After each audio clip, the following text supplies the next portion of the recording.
Just last month, the Philippines returned 69 containers of Canadian trash back to Vancouver. And Malaysian officials displayed waste that came, once again, from Canada. So why does this keep happening? Well, for more on this, we've reached Tim Gray. He's the Executive Director of Environmental Defense, and he joins us tonight in Toronto.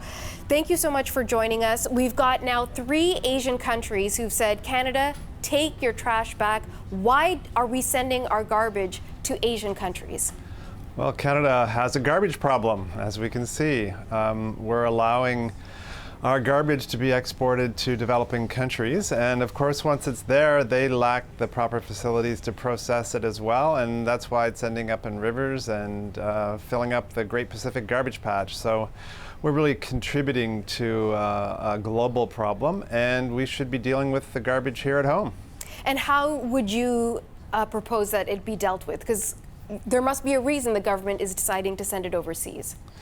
Yes, it's actually not that complicated. There's a lot of progress on this in European countries. The European Union has just recently passed new legislation through their parliament that would drastically reduce the amount of waste that's going into the environment.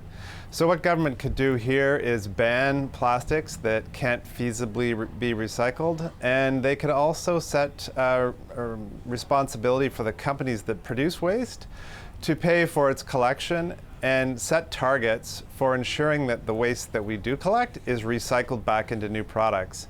That would create a market for the plastic in particular, but also other items. And that would mean that instead of it going into landfill or the environment or being shipped overseas, that it would get reused in new products here in Canada. Is what you're proposing more expensive, and therefore a government would be more reluctant to take that on? It's interesting. You know, one of the problems we have right now is that we take oil, we turn that into plastic, and then the plastic goes into the environment. So we use the environment as a free dumping ground. But as we can see with what's going on in the oceans, what's going on in our lakes, what's going on in our street, it's not actually free. We pay for it in other ways. So what makes more sense is to create a market for that reused plastic so that we have products that have to contain it.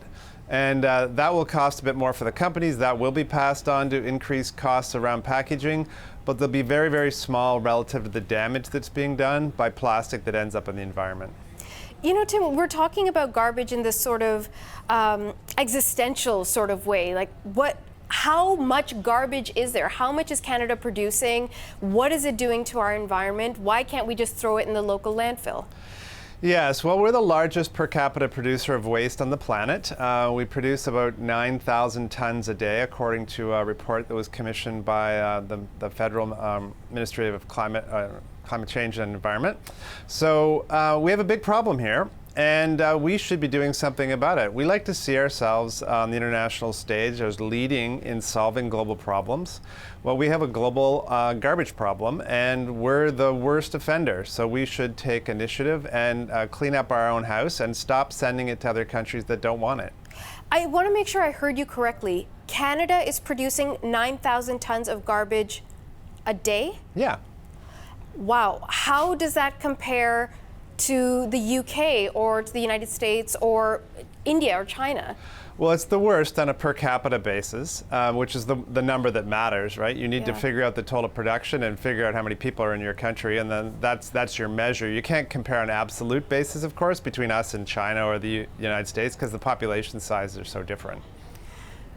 So if we are producing so much garbage and we are the worst by this measurement, then why isn't this something that's being talked about more openly? We're all producing the trash. We're all taking out our garbage midway through the week or whenever garbage day is. I think lots of Canadians are talking about this. You know, this is one of our more active files in our organization. People are always emailing us, phoning us, wanting to talk to us about it. The federal government recently made a commitment to ban plastic waste and to try and create this circular economy that I was talking about.